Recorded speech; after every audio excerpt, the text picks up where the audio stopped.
আসসালামু আলাইকুম, সবাইকে শুভেচ্ছা জানাচ্ছি। মাসুম মাহবুব দেখছেন ওপেন দ্য ইউটিউব চ্যানেল এবং মাসুম মাহবুব ফেসবুক পেজ।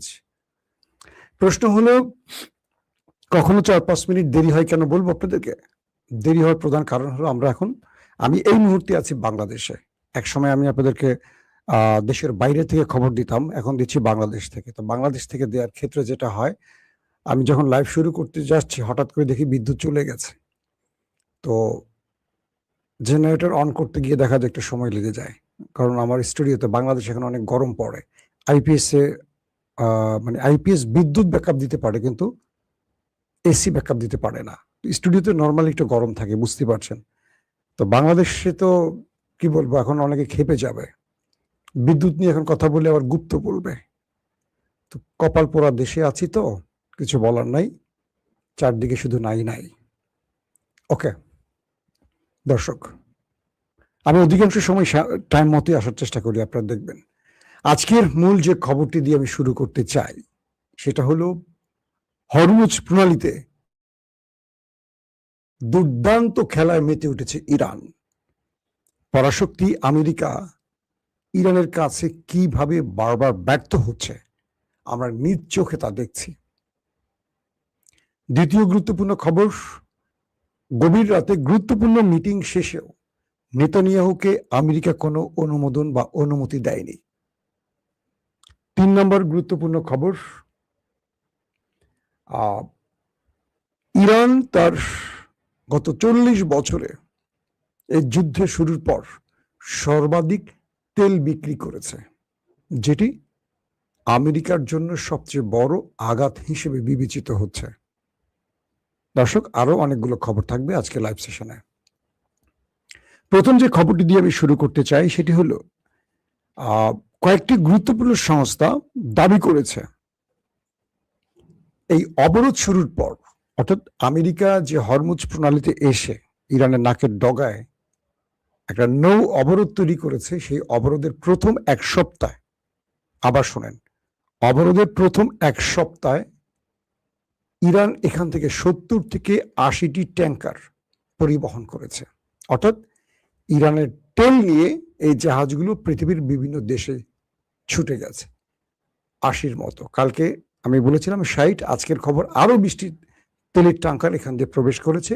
এই তথ্য নিশ্চিত করেছে কয়েকটি গণমাধ্যম। তার মানে আমি 80টির হিসেব যদি এখন ধরি, কারণ তারপরের আপডেটে দেখা যাবে আরো 20টি হতে চলে গেছে।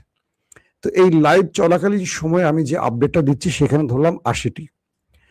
তো সেই সংস্থাটি বলছে অবরোধের প্রথম 1 সপ্তাহে 7টি ট্যাঙ্কার পরিবহন করেছে ইরান থেকে। এই 37টি ট্যাঙ্কারের মধ্যে মাত্র 6টি ট্যাঙ্কারের হিসেব যদি আমি দেই, সেখানে বলা হচ্ছে প্রায় 1,07,00,000 ব্যারেল তেল। আবারও বলছি, প্রথম 1 সপ্তাহে 37টি ট্যাঙ্কারের মধ্যে মাত্র 6টি ট্যাঙ্কারের হিসেব বলছে, মাত্র 6টি, 37টির মধ্যে মাত্র 6টি। সেই 6টি ট্যাঙ্কারে ইরান 1,07,00,000 ব্যারেল তেল পৃথিবীর বিভিন্ন দেশে বিক্রি করেছে। শুধু 6টি ট্যাঙ্কারের যদি 1,07,00,000 ব্যারেল তেল হয়, তাহলে 80টিকে আপনি এখন গুণ করে বের করেন কত ব্যারেল তেল হতে পারে। কালকে আপনাদের আমি যে খবরটি দিয়েছি, ইরান হরমুজ প্রণালী থেকে যে টোল আদায় করেছে, এটি তাদের জাতীয় ব্যাংকে জমা হয়েছে। বাংলাদেশে যেমন বড় ব্যাংক আছে নাকি বাংলাদেশ ব্যাংক বলে, ইরানের এটা কি মার্কাজি ব্যাংক বলে বা তাদের একটা শব্দ আছে, এই ব্যাংকে ইরান একটা বিশাল অ্যামাউন্ট জমা করেছে। ইরানের অর্থনীতি এই যুদ্ধের মধ্যেও বেশ ঘুরে দাঁড়াবার চেষ্টা করছে। যখন আমেরিকা দাবি করছে ইরান নাকি তার সেনাবাহিনী, পুলিশ বা রাষ্ট্রীয় বিভিন্ন ব্যক্তিদের বেতন দিতে পারছে না, কিন্তু ইরানের ভেতর থেকে এরকম কোনো অভিযোগ আসেনি। তার মানে ইরান এই যুদ্ধের মধ্যে পৃথিবীতে তেল বিক্রির এই মুহূর্তে খুব শীর্ষ পর্যায়ে রয়েছে। অন্যদিকে গালফ কান্ট্রিগুলো ব্যাপক চাপে আছে। ইরান আমেরিকার নিষেধাজ্ঞা উপেক্ষা করছে এবং ইরানের কাছে অনেকে ছুটে আসছে এখন তেলের জন্য। মানে গালফ কান্ট্রিকে বোতলবন্দি করে ইরান এখন নিজের তেল বিক্রি করছে। আমেরিকা বুঝতে পারছে যে ইরানকে নিষেধাজ্ঞা দিয়ে কোন বিপদে পড়ছে, ইরানকে আমেরিকা বেশি কিছু বলতে পারছে না, কারণ তেল না পেলে তো সবাই ট্রাম্পকে ধরে পেটাবে যে তোর বেটা, তোর জন্য আমাদের এই অবস্থা করুণ দশা হয়ে গেছে। দর্শক, দ্বিতীয় গুরুত্বপূর্ণ যে খবরটি সেটি হলো যে রাতে গুরুত্বপূর্ণ মিটিং করেছিল মার্কিন প্রেসিডেন্ট ডোনাল্ড ট্রাম্প, তার সাথে ছিল মার্ক রুবিও, পিট হেগসেট এবং জেডি ভেন্সের কথা আসছে একবার আসেনি। কিছু মাধ্যম জেডি ভেন্সকে রেখেছে, কিছু মাধ্যম রাখেনি। হোয়াইট হাউসে গুরুত্বপূর্ণ বৈঠকে ইরানের উপর আক্রমণের বিষয় নিয়ে আলোচনা হয়েছে। বেশ কয়েকজন মার্কিন জেনারেলরা সেখানে উপস্থিত ছিল, তাদের নাম প্রকাশ করা হয়নি। এ সময় ঠিক এই সময়টিতে ইসরায়েলের প্রধানমন্ত্রী নেতানিয়াহু তার যুদ্ধকালীন গুরুত্বপূর্ণ সেনা এবং ক্যাবিনেটকে নিয়ে বসছেন। ট্রাম্পের কাছে অনুমতি চেয়েছেন নাকি কয়েকটা সূত্র দাবি করেছে নেতানিয়াহু ইরানে আক্রমণের জন্য। এখন পর্যন্ত তাকে আক্রমণের অনুমতি দেয়া হয়নি। প্রশ্ন হলো, নেতানিয়াহু এককভাবে ইরানে আক্রমণ করে টিকে থাকতে পারবেন? কারণ বিগত যুদ্ধে ইরান ওই দেশটিতে যে ধোলাই চালিয়েছে তার দগদগে স্মৃতি এখনো সেই দেশটির মানুষ বহন করছে, যদিও গণমাধ্যম সেই দৃশ্যগুলো বাইরে প্রকাশ করতে দিচ্ছে না। মানে দেশটির সরকার কোনো গণমাধ্যমকে দিচ্ছে না। বাইরের যে গণমাধ্যমগুলো এসছে তাদেরকেও সেন্সরে বসিয়ে দিয়েছে যে কোনো খবর আমাদের অনুমতির বাইরে তোমরা দিতে পারবে না। এই পরিস্থিতিতে ইরানে গত রাতে হঠাৎ করে আকাশ প্রতিরক্ষা সিস্টেম অ্যাক্টিভ হয়েছে, সেখান থেকে মিসাইল ছোড়া হয়েছে। হাজারো মানুষ তেহরানের রাজপথে নেমেছে, স্লোগান দিয়েছে আল্লাহু আকবার। দুটো তথ্য পাওয়া গেছে। এক, ইরান হঠাৎ করে তার রাডারে টের পেয়েছে যে শত্রুর মিসাইল বা যুদ্ধ বিমান বা ড্রোন ইরানকে টার্গেটে এসছে, সেই টার্গেটে ইরান আকাশ প্রতিরক্ষা দিয়ে তাদেরকে মোকাবেলা করেছে।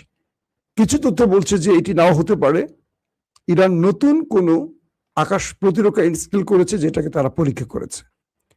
এই দুটো বিষয়ে ইরান এখনো তারা নিজেদের পক্ষ থেকে কোনো তথ্য প্রচার করেনি, তাই দুটোকে সাসপেক্টে রেখেই সংবাদগুলো পরিবেশন করা হচ্ছে। হতে পারে ইসরায়েল, আবার ইসরায়েল দাবি করেছে তারা ইরানে কোনো স্ট্রাইক বা অ্যাটাক চালায়নি। তাহলে কোনটা হতে পারে? নাকি শত্রু ব্যর্থ হয়েছে বলে অস্বীকার করেছে, নাকি ইরান তার নতুন প্রতিরক্ষা পরীক্ষা করেছে? এগুলো নিয়েও যাচাই বাছাই চলছে। আসেন, আজকে সবচেয়ে গুরুত্বপূর্ণ খবরটা কি আসলে? আজকে সবচেয়ে গুরুত্বপূর্ণ খবরটি হলো ডোনাল্ড ট্রাম্প তার নেভিকে বলে দিয়েছে ইরানের কোনো জাহাজ যাতে হরমুজ প্রণালী পার হতে না পারে। এই নির্দেশনার পরও 80-র অধিক ইরানি তেলের ট্যাঙ্কার, গ্যাসের ট্যাঙ্কার পরিবহন করেছে, সেখান থেকে যাতায়াত করেছে। তার মানে ইরান আমেরিকাকে তোয়াক্কা করেনি, আর আমেরিকা ইরানকে আটকে রাখতে পারেনি। তো এর মধ্যে যে খবরটি এসছে, আমেরিকা ওয়ারশিপ বসিয়ে সাগর থেকে ইরানের অনেক মিসাইল মানে অনেক মাইনকে নাকি তারা ধ্বংসের কাজে ব্যস্ত ছিল। অর্থাৎ হরমুজ প্রণালীতে ইরান বিভিন্ন পয়েন্টে মাইন পুঁতে রেখেছে। তো আমেরিকা ওয়ারশিপ বসিয়ে তাদের যে আন্ডার সি ড্রোন গুলো আছে, এই আন্ডার সি ড্রোন গুলো দিয়ে তারা ইরানের মাইন দূর করার বা মাইন সরানোর কাজ করছিল। তো এই তথ্যটি ইরানের কাছে আছে। তো ইরান প্রথমে যে মাইনগুলো পুঁতে রেখেছিল এগুলো ছিল একটু পুরনো আদলের, অর্থাৎ অনেক আগের আমলের মাইনগুলো কি করবে, তারা ভাবছে যে এগুলো সাগরে পুঁতে রেখি, কাজ করলে করবে, না করলে করবে না। বাট এগুলো তো মানে অনেক আগের মডেলের, এগুলো একটু ব্যবহার করা উচিত, দেখা উচিত এগুলোর শক্তিমত্তা কেমন আছে বা কতটুকু কাজ করে। তো আমেরিকা হরমুজ প্রণালীতে ঢুকে তাদের আন্ডার সি যে ড্রোন সেগুলো ব্যবহার করে এই মাইনগুলো দূর করার বা সরানোর কাজ করছিল, এমন কিছু তথ্য আসছে ইরানের কাছে। এরপর ইরান সেখানে নতুন ভেরিয়েন্টের একদম নতুন তরতাজা মাইনগুলো তাদের ছোট ছোট বোটে করে, অজস্র বোট হরমুজে ঢুকে আবারও পুরো সাগরে বারুদ ভর্তি মাইনগুলোকে পুঁতে দিয়েছে নতুন করে, একদম নতুন আদলের। তো এই খবরটি ডোনাল্ড ট্রাম্পের কাছে গেলে ডোনাল্ড ট্রাম্প হতাশ হয়ে বলেন যে ইরান কি করে আবারও মাইন পুঁতলো এখানে। শেষ পর্যন্ত জানা গেল ইরান গোপনে আমেরিকার যে আন্ডার সি ড্রোন গুলো আছে এগুলোকে শনাক্ত করে খুঁজে খুঁজে ধ্বংস করে দিয়েছে। বুঝতে পারছেন?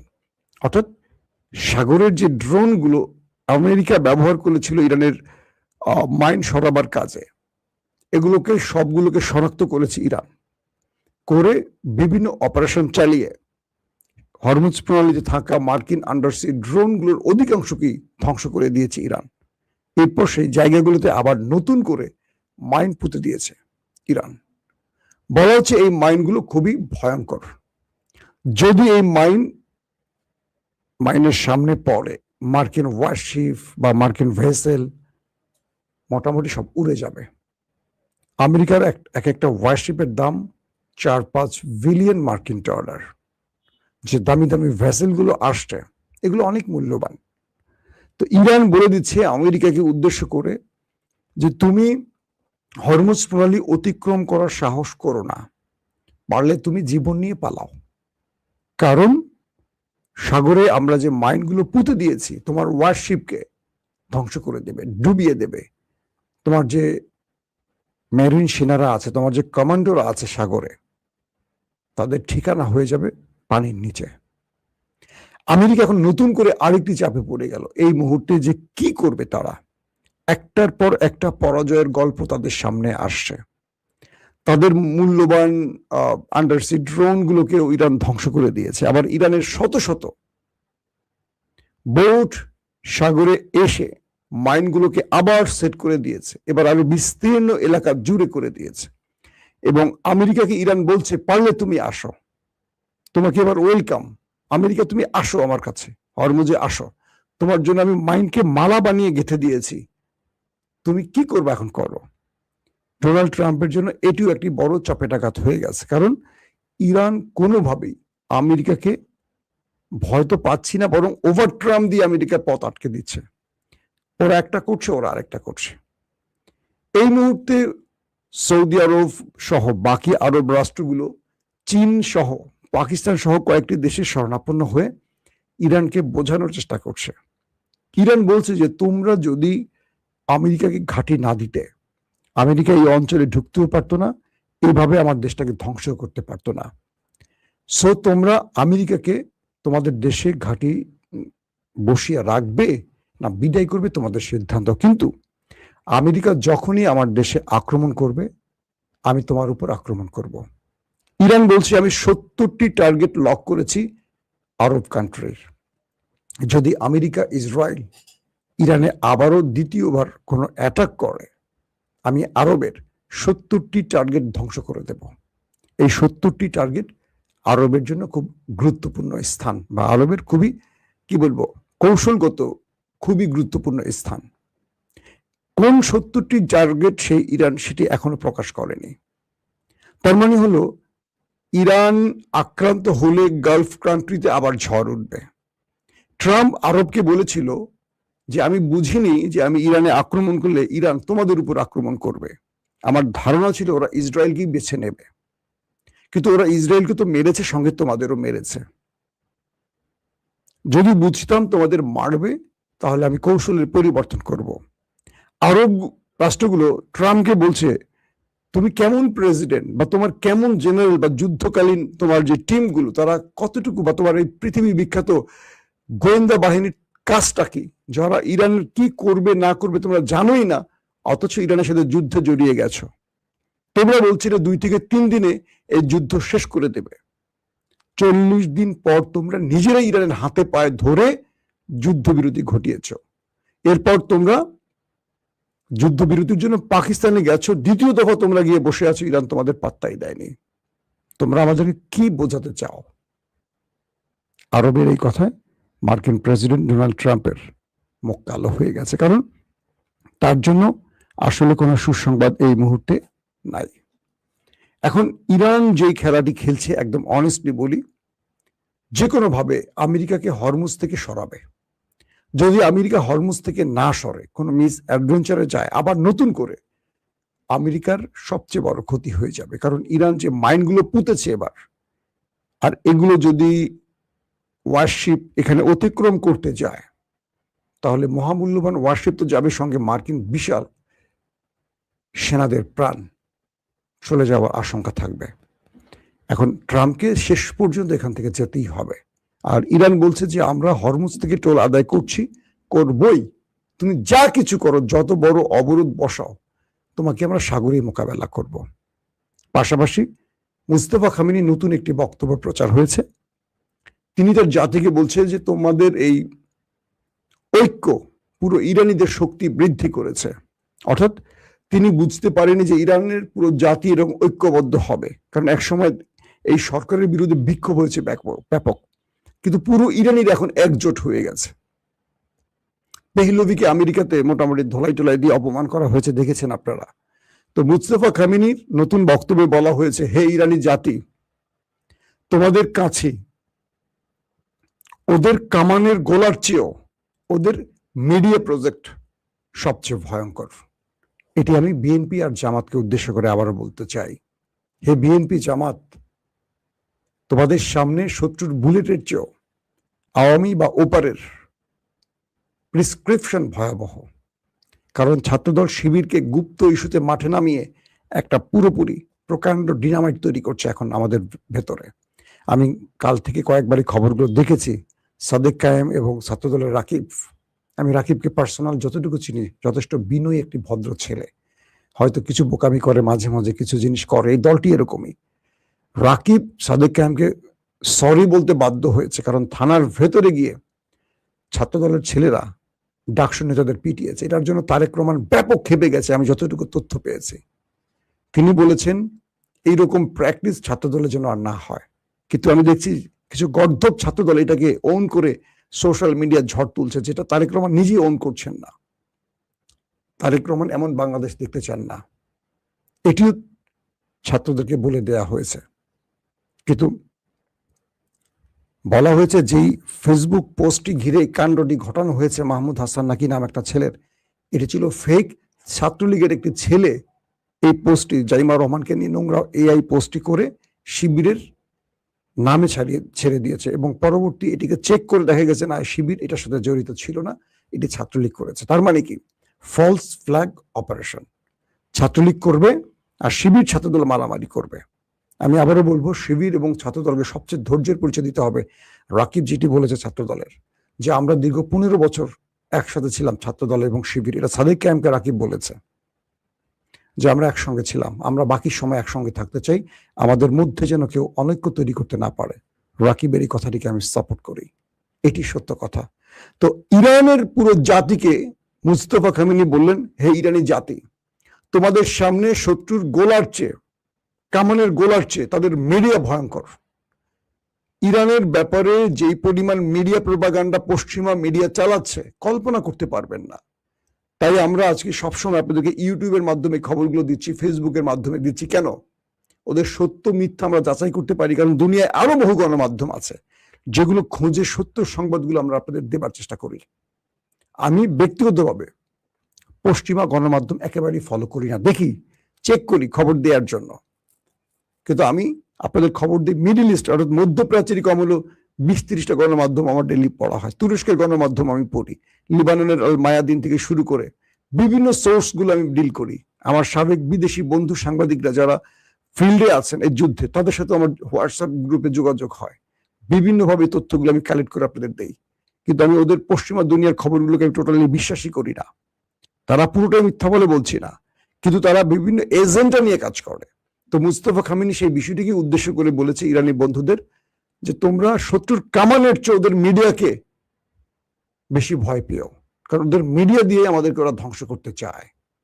বাংলাদেশকেও বলবো, আমাদের যে টেলিভিশনগুলো আছে প্রত্যেকটাতেই বাম রামদের এজেন্টরা বসে আছে, ওই ফ্যাসিস্টদের এজেন্টরা বসে আছে, তারা কৌশলে খেলছে। যারা এখন ক্ষমতায় আছে, বিরোধী দলে আছে, তারা 20 বছরের বন্ধু। এই বন্ধুত্বে যেন ফাটল না ধরে, তো তাহলে দেশটা ধ্বংস হয়ে যাবে। আল্লাহ